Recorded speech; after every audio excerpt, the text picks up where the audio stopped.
Alright, thank you, Sir Lambuna, for that motivating message. Truly, your words will guide us as we embark on today's symposium. And now we move on to the highlight of today's gathering. This part of the program will give us the chance to learn from our distinguished guests who will share valuable insights and discoveries in the field of science. So let us listen. So let us listen attentively. Take down Take down important notes and reflect on how these lessons can be applied not just in academics but also in our everyday lives. So for this afternoon, our research speaker is someone who has dedicated her service to promoting proper waste management, recycling, and sustainable living. She is also a Lady Eagle of the Dasmariñas Eagles Club and Kiwangan of the Kiwangas Club of Cavite. Currently, she serves in the Health and Sanitation and Environment Committee of Barangay Borough 1 and is the current Barangay Councilor since 2023. Let us give a warm round of applause to Honorable Donna G. Cruz.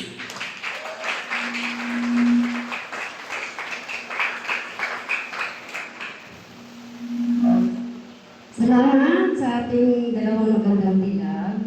Ay sir, mga teachers, thank you po. Ang mapagpalang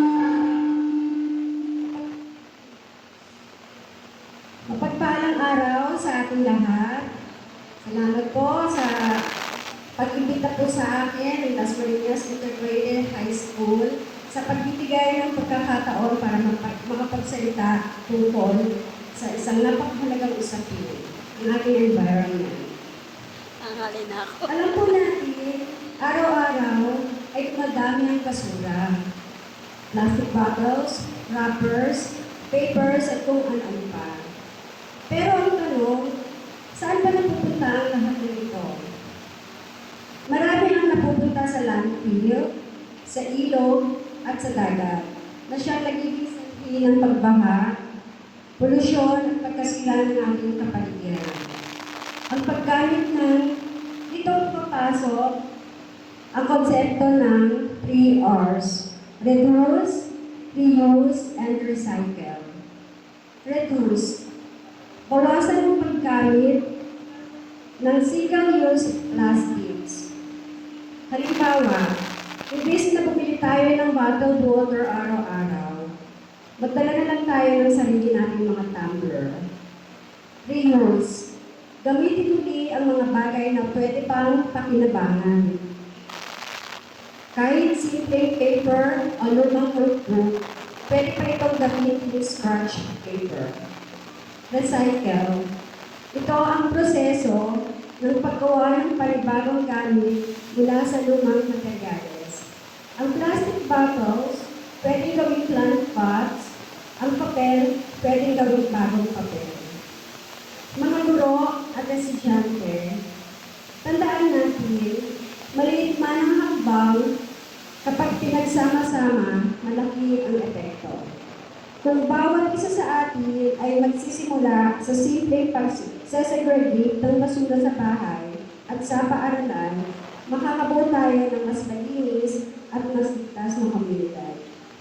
Sabi nga, we do not inherit the earth from our ancestors, we borrow it from our children. Kaya, responsibilidad natin na alagaan ito para may maipamana tayong mas maganda ito sa susunod na henerasyon. Kaya simula ngayon, mag-umpisa tayo sa maliit, sa pagtapon ng tama, paggamit ng eco bags, pagdala ng tumbler, at higit sa lahat, sa pagiging environment advocates.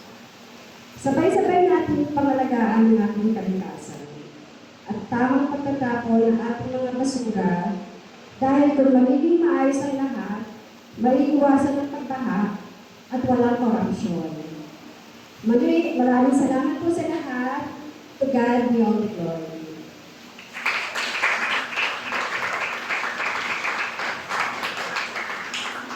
Okay na, okay na.